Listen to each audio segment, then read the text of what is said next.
Dicen que Jorge Luis Borges dijo la siguiente frase: el fútbol es popular porque la estupidez es popular.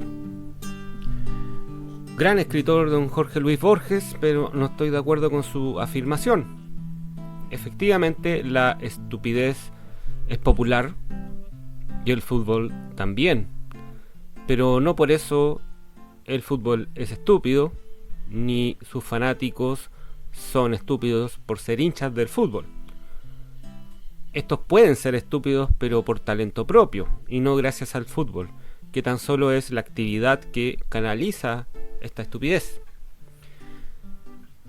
Más que estúpido, el fútbol es irracional, pues tanto dentro como fuera de la cancha ocurren muchas situaciones carentes de sentido lógico, que se originan por pulsiones internas de los actores que participan en esta actividad y o por el caos mismo que se genera por la multiplicidad de factores que convergen en este deporte. En los años 80, mi padre, hincha hasta el día de hoy de la Universidad de Chile, nos llevaba frecuentemente al estadio, a mis hermanos, a mis 3 hermanos y a mí, porque como buen viejo antiguo, le gustaba el fútbol en general. De hecho, me llevó varias veces a ver a Colo-Colo, mi equipo, el equipo del cual soy hincha, y nos llevó a todos nosotros, a mis hermanos y a mí, a la reinauguración del Estadio Monumental en el año 89, cuando el Colo jugó contra Peñarol, con gol de Bartichotto se ganó ese partido. Entre otros partidos que fuimos también, una vez fuimos a ver a Magallanes en el Estadio Bulco, en la comuna de San Bernardo. Vimos varios partidos de barrio, en San Ramón, en La Granja, que generalmente eran mal jugados, pero por lo menos habían patadas, entonces igual entretenían. No fuimos a la inauguración del Estadio San Carlos de Apoquindo, pero sí fuimos apenas en sus primeros años. Fuimos cuando jugaba Cobreloa contra la Católica, en San Carlos de Apoquindo. Uno de mis hermanos es hincha de Cobreloa. Pero bueno, no fuimos más porque los hinchas de la UC en San Carlos rotean tanto a los jugadores de fútbol que nos empezamos a sentir aludidos, así que mejor huimos antes que nos hicieran una cacería por ser cabeza negra y pelo duro. En el año 1988 fuimos a ver muchos partidos de la U. De hecho, el más masivo fue el clásico contra Colo-Colo en el Estadio Nacional, que se jugó en enero de 1989, en la penúltima fecha del campeonato de 1988. Había un retraso ahí en el fixture. La U nos ganó 3-0, Colo-Colo jugó como a las hueas. De hecho, mi hermano colocolino estaba emputecido y mi viejo estaba feliz. De hecho, casi nos grita los goles en la cara.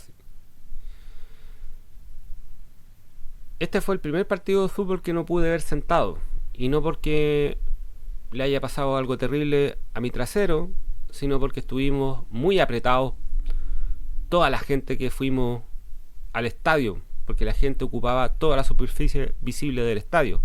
Era una época en que los estadios se llenaban hasta el máximo, incluyendo las escaleras, y las vías de escape se las pasaban por el pico. En cuanto a este partido, recuerdo que hubieron muchas sospechas de que Colo-Colo se dejó perder. Arturo Salá, que era entrenador de Colo-Colo entonces, es gran amigo de Manuel Pellegrini, que era el entrenador de la U en aquel entonces, equipo que estaba peleando el descenso. Sin embargo, prefiero detenerme con mayor detención en el partido entre la Universidad de Chile versus Everton, que fue jugado el 8 de diciembre de 1988 en el Estadio Santa Laura. A ese partido fuimos solamente mi padre y yo.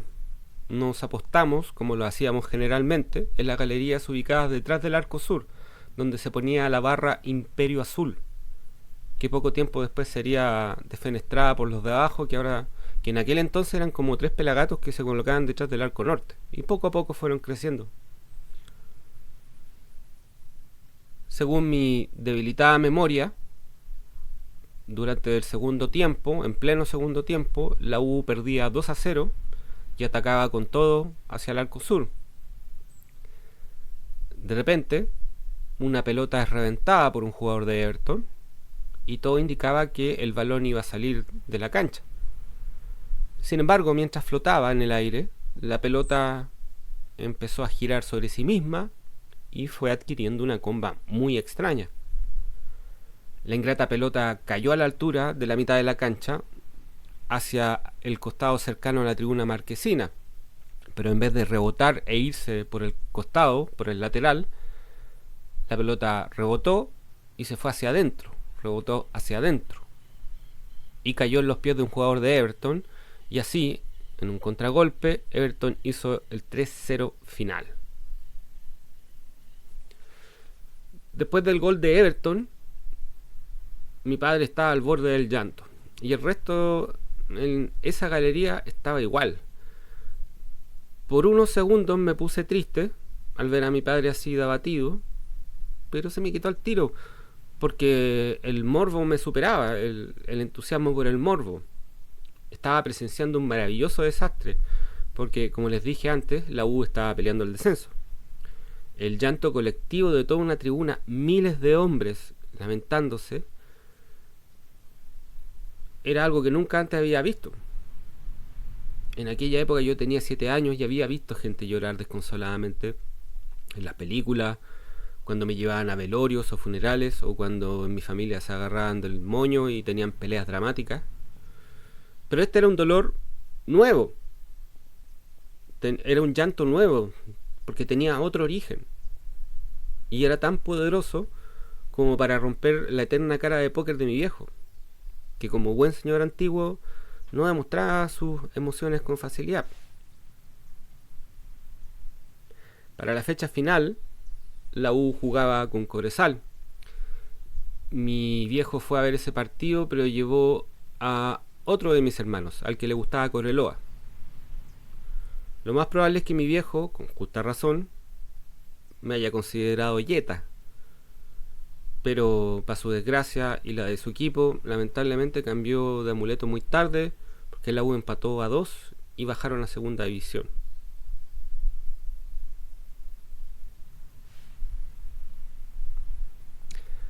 $23 años después, Colo Colo tuvo una pésima campaña que lo llevó a pelear el descenso y tuvo que jugar un partido de definición contra la U de Conce. Durante ese campeonato estuve preocupado, pero podía soportarlo porque pensaba que íbamos a zafar antes de que terminara el campeonato. Pero la juega no fue así. Fue una larga agonía que se extendió hasta el último puto partido del campeonato, el partido de definición por el descenso.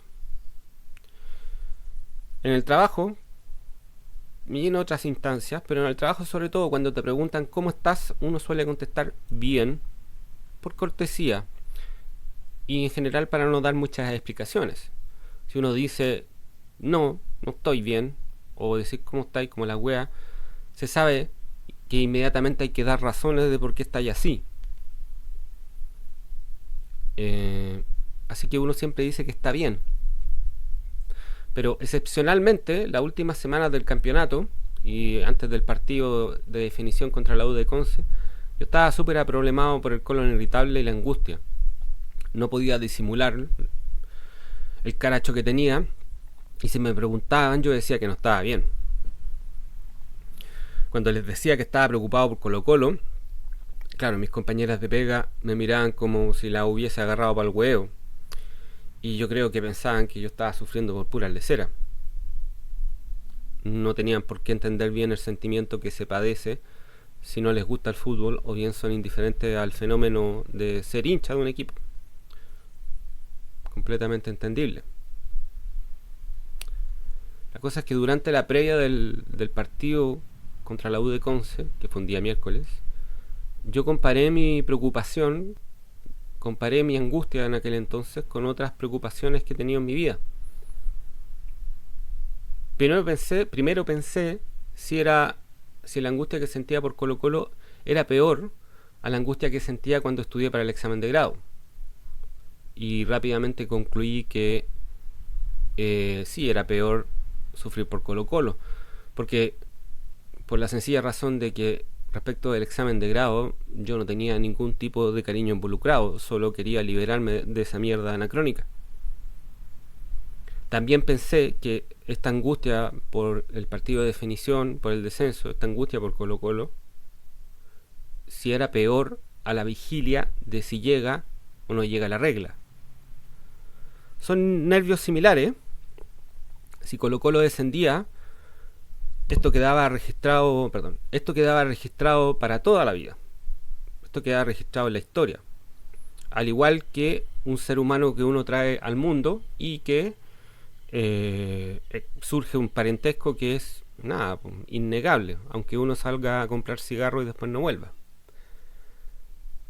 Sin embargo, el nacimiento del ser humano, de un ser humano, es una buena noticia, porque el cachorro humano está diseñado por la naturaleza para ser querido por sus progenitores y cercanos.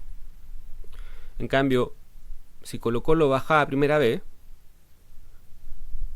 el resultado era un castigo, por el que en ningún caso se podría desarrollar algún tipo de apego en el futuro. Así que sí, es peor esperar el partido por el Colo por el descenso, fue peor a esperar a que llegara una regla. Permiso.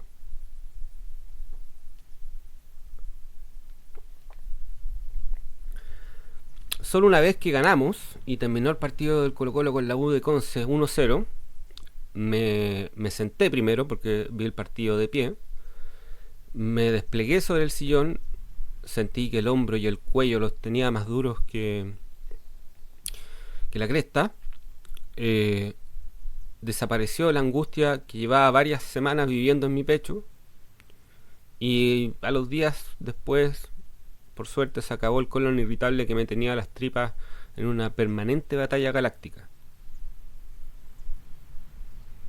En ese momento me acordé de ese partido de la U contra Everton y entendí en toda su totalidad el dolor de mi viejo y el de la barra Imperio Azul y de los hinchas de la U en aquel entonces, cuando se tomaban la cabeza llorando, se tiraban los pelos, echaban puteadas. Comprendí que, aún siendo futbolizado a mis 7 años, el no entender el sufrimiento masivo que presencié en ese partido de la U con Everton significaba que yo, en aquella oportunidad, había vivido muy poco. Y sí, antes había tenido un anticipo de esta sensación futbolera empática. Cuando viví en el Norte Grande, fui un par de veces con mi amigo Felipe al estadio municipal de Calama, fuimos los dos a ver Cobreloa contra Colo-Colo. Fuimos 2 veces, creo. Si bien Colo-Colo ganó un partido, la mayoría de las veces recuerdo la vez que Colo perdió. Y eso porque cuando Colo-Colo perdió con Cobreloa en Calama, después salimos del estadio y la ciudad entera, pero muchas personas en auto tocaban bocinazos, felices, después del partido, como si hubiesen salido campeones. Aún así, cuando Cobreloa descendió el año 2015, me dio pena por mi hermano.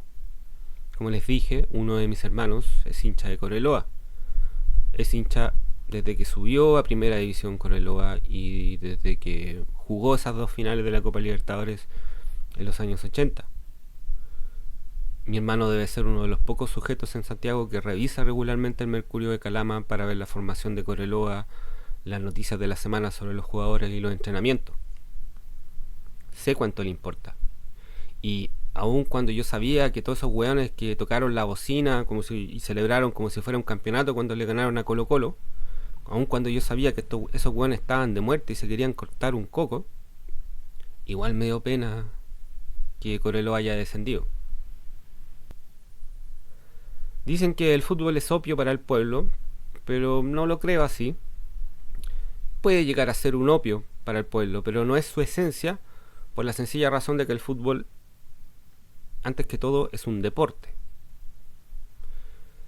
Pero bueno, el fútbol puede llegar a ser un opio para el pueblo porque es cultura de masas. y todo aquello que tenga dichas características puede llegar a serlo, tal como el Festival de Viña, la religión, la política misma o el cometa Halley. Pero bueno, ¿por qué el fútbol importa? Existen muchas razones, la mayoría no las abordé en esta oportunidad, porque hay cosas que están mejor escritas y dichas que las que podría emitir yo.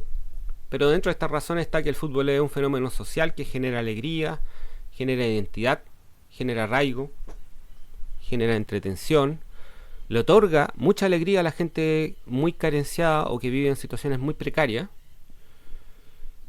y en general genera amor, odio, pero sea por amor u odio, el fútbol genera unidad.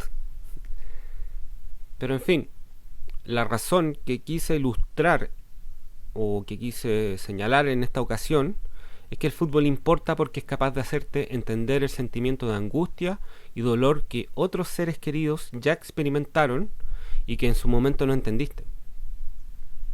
El fútbol importa porque tiene un valor cultural y emocional que te conecta con otros seres humanos. El fútbol puede ser un espejo que te entrega una imagen de ti mismo y que deja en evidencia cuánto has vivido y cuánto has crecido en dicho tiempo.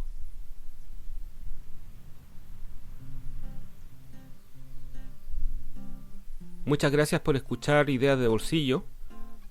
Agradezco enormemente el tiempo que dedicaron. Espero que estén muy bien.